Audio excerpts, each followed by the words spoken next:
ನಮಸ್ಕಾರ ಎಲ್ಲರಿಗೂ. ನೀವು ನೋಡ್ತಾ ಇದ್ದೀರಾ Kannada sports official YouTube channel. Sanju ಬ್ಯಾಟಿಂಗ್ನಲ್ಲಿ ರನಾರ್ಭಟ, ಪಾಂಡ್ಯ ಇಂದ ಮ್ಯಾಚ್ ಬಚಾವ್. ಇಂಡಿಯಾ ವರ್ಸಸ್ ಓಮನ್ ನಡುವಿನ ಏಷ್ಯಾ ಕಪ್ನ ಕೊನೆಯ ಲೀಗ್ ಪಂದ್ಯ ನಿನ್ನೆ ನಡೆದಿತ್ತು. ಈ ಒಂದು ಪಂದ್ಯದಲ್ಲಿ ಮೊದಲು ಟಾಸ್ ಗೆದ್ದ ಟೀಮ್ ಇಂಡಿಯಾ ನಾಯಕ ಸ್ಕೈ ನಾವು ಮೊದಲು ಬ್ಯಾಟಿಂಗ್ ಮಾಡಿದ್ವು ಅಂತ ಹೇಳಿ ಡಿಸೈಡ್ ಮಾಡಿದ್ರು. ನನ್ನ ಪ್ರಕಾರ ಟೀಮ್ ಇಂಡಿಯಾ ಬ್ಯಾಟಿಂಗ್ ತಗೊಂಡದ್ದು ನೋಡಿ ನಾನು 300 ಇವತ್ತು ಪಕ್ಕಾ ಬರುತ್ತೆ ಅಂತ ಅನ್ಕೊಂಡ್ರೆ ಇಲ್ಲಿ ಓಮನ್ ಅದ್ಭುತವಾಗಿ ಬಾಲಿಂಗ್ ನಮ್ಮ ಭಾರತದ ವಿರುದ್ಧ ಮಾಡಿದೆ. ಮೊದಲಿಗೆ ನಾವು ಬ್ಯಾಟಿಂಗ್ ಮಾಡಿದಾಗ ಗಿಲ್ ಮತ್ತು ಅಭಿಷೇಕ್ ಶರ್ಮಾ ಅವರ ಜೋಡಿ ಇನ್ನಿಂಗ್ಸ್ ಆರಂಭಿಸಿತು. ಶುಭ್ಮನ್ ಗಿಲ್ ಒಂದು 4 ಹೊಡೆದು ಇಲ್ಲಿ ಔಟ್. ಆದರೆ ಭಾರತಕ್ಕೆ ಉತ್ತಮ ಆರಂಭ ಇಲ್ಲಿ ಸಿಗಲೇ ಇಲ್ಲ. ಮಿಡಲ್ ಆರ್ಡರ್ನಲ್ಲಿ ಶಾಮ್ಸನ್ ಮತ್ತು ಅಭಿಷೇಕ್ ಶರ್ಮಾ ಅವರ ಜೋಡಿ ಅಬ್ಬರವನ್ನ ಇಲ್ಲಿ ಮುಂದುವರಿಸಿದ್ರು. ಈ ಒಂದು ಏಷ್ಯಾ ಕಪ್ನಲ್ಲಿಯೇ ಅಭಿಷೇಕ್ ಶರ್ಮಾ ಅವರು ಓಮನ್ ವಿರುದ್ಧ 253 ಸ್ಟ್ರೈಕ್ ರೇಟ್ ನಲ್ಲಿ ಇವರು ಬ್ಯಾಟ್ ಮಾಡಿದರು. ಈ ಒಂದು ಏಷ್ಯಾ ಕಪ್ನಲ್ಲಿ ಯುಎಇ ವಿರುದ್ಧ 187 ಸ್ಟ್ರೈಕ್ ರೇಟ್ ನಲ್ಲಿ ಬ್ಯಾಟ್ ಮಾಡಿದ ಈ ಒಂದು ಅಭಿಷೇಕ್ ಶರ್ಮಾ ಅವರು ಅಲ್ಲಿಯೂ ಕೂಡ ಕೇವಲ 16 ಬಾಲ್ಗೆ ಇಲ್ಲಿ 30 ರನ್ ಹೊಡೆದರು. ಇನ್ನು ಅದೇ ತರ ಪಾಕಿಸ್ತಾನ ವಿರುದ್ಧ ಕೂಡ 238 ಸ್ಟ್ರೈಕ್ ರೇಟ್ ನಲ್ಲಿ ಇವರು ಕೇವಲ 13 ಬಾಲ್ಗೆ 31 ರನ್ ಹೊಡೆದರು. ಇದೀಗ ಅದೇ ತರ ಮತ್ತೊಂದು ಇನ್ನಿಂಗ್ಸ್ ಈಗ ಓಮನ್ ವಿರುದ್ಧ ಕೂಡ ಇವರ ಬ್ಯಾಟ್ ನಿಂದ ಬಂದಿದೆ.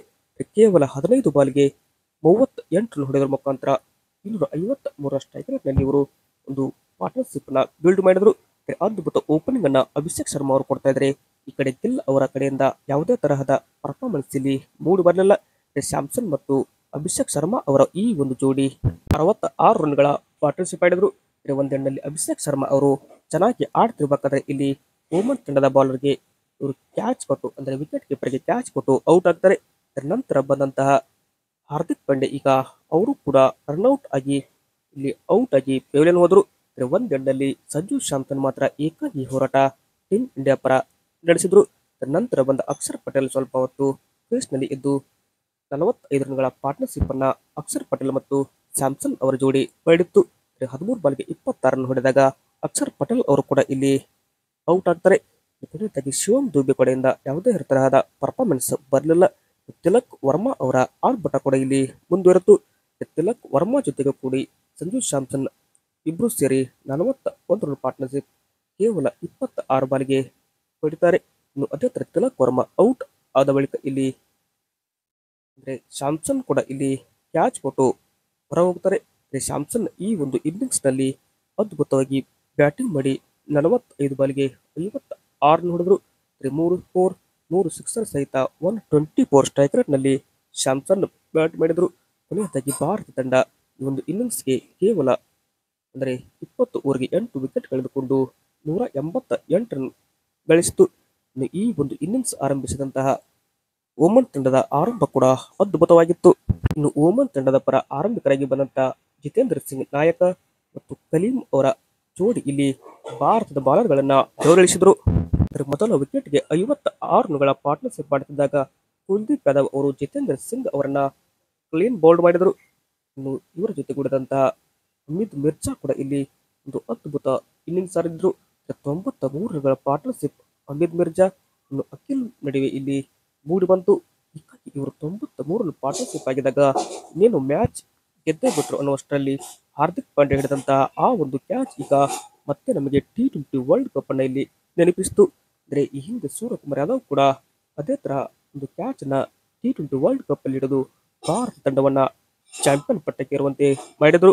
ಇನ್ನು ಅದೇ ತರ ಇಲ್ಲಿ ಈ ಒಂದು ಕ್ಯಾಚ್ ಹಾರ್ದಿಕ್ ಪಾಂಡ್ಯ ಹಿಡಿದಿದ್ದು ಟೀಮ್ ಇಂಡಿಯಾ ಗೆಲುವಿಗೆ ಪ್ರಮುಖ ಕಾರಣವಾಯಿತು. ಇನ್ನು ಆ ಒಂದು ಕ್ಯಾಚ್ ಯಾರದಪ್ಪ ಅಂದ್ರೆ ಇಲ್ಲಿ ನೋಡಬಹುದು. ಹರ್ಷಿತ್ ರಾಣಾ ಅವರ ಬಾಲಿಂಗ್ ನಲ್ಲಿ ಚೆನ್ನಾಗಿ ಆಡ್ತಿದ್ದಂತ ಕಲೀಂ ಅವರ ಒಂದು ಕ್ಯಾಚ್ ಇಲ್ಲಿ ಹಾರ್ದಿಕ್ ಪಾಂಡ್ಯ ಬೌಂಡ್ರಿ ಲೈನ್ ನಿಂತ್ಕೊಂಡು ಹಿಡಿತಾರೆ. ಕಲೀಂ ಅವರು 64 ರನ್ಗಳ ಅದ್ಭುತ ಇನ್ನಿಂಗ್ಸ್ ಆಡ್ತಿರ್ಬೇಕಾದ್ರೆ ಈ ಒಂದು ವಿಕೆಟ್ ಬಂದಿದ್ದು ಟೀಮ್ ಇಂಡಿಯಾಗೆ ಒಂಥರ ಗೆಲುವಿಗೆ ಕಾರಣವಾಯಿತು. ಅಮಿತ್ ಮಿರ್ಜಾ ಕೂಡ 51 ರನ್ ಗಳಿಸಿ ಅವರು ಕೂಡ ಇಲ್ಲಿ ಹಾರ್ದಿಕ್ ಪಾಂಡ್ಯಗೆ ಔಟ್ ಆಗ್ತಾರೆ. ಕೊನೆಯದಾಗಿ ಇಲ್ಲಿ ಯಾರ ಕಡೆಯಿಂದಲೂ ಓಮನ್ ತಂಡದ ಕಡೆಯಿಂದ ಇನ್ನಿಂಗ್ಸ್ ಅಷ್ಟೊಂದು ಬರಲಿಲ್ಲ. ಹೀಗಾಗಿ ಓಮನ್ ತಂಡ 21 ರನ್ಗಳ ಹೀನಾಯ ಸೋಲ ನಮ್ಮ ಟೀಮ್ ಇಂಡಿಯಾ ವಿರುದ್ಧ ಅನುಭವಿಸಬೇಕಾಯಿತು. ಓಮನ್ ನಿಗದಿತ 20 ಓವರ್ಗೆ ಕೇವಲ 4 ವಿಕೆಟ್ ಅಷ್ಟೇ ಕಳ್ಕೊಂಡು ಇಲ್ಲಿ 167 ರನ್ ಗಳಿಸಿತು.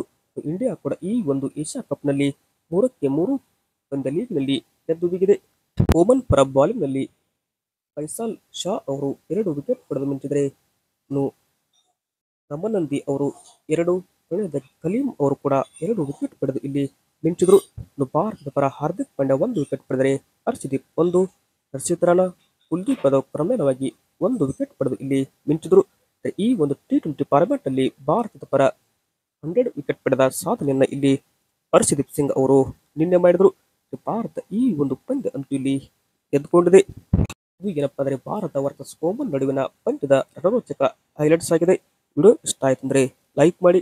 ಇದೇ ತರಹದ ಸ್ಪೋರ್ಟ್ಸ್ ಮಾಹಿತಿಗಾಗಿ ತಪ್ಪದೆ ನಮ್ಮ ಒಂದು ಯೂಟ್ಯೂಬ್ ಚಾನಲ್ಗೆ ಸಬ್ಸ್ಕ್ರೈಬ್ ಆಗಿ ಸಪೋರ್ಟ್ ಮಾಡಿ. Thank you.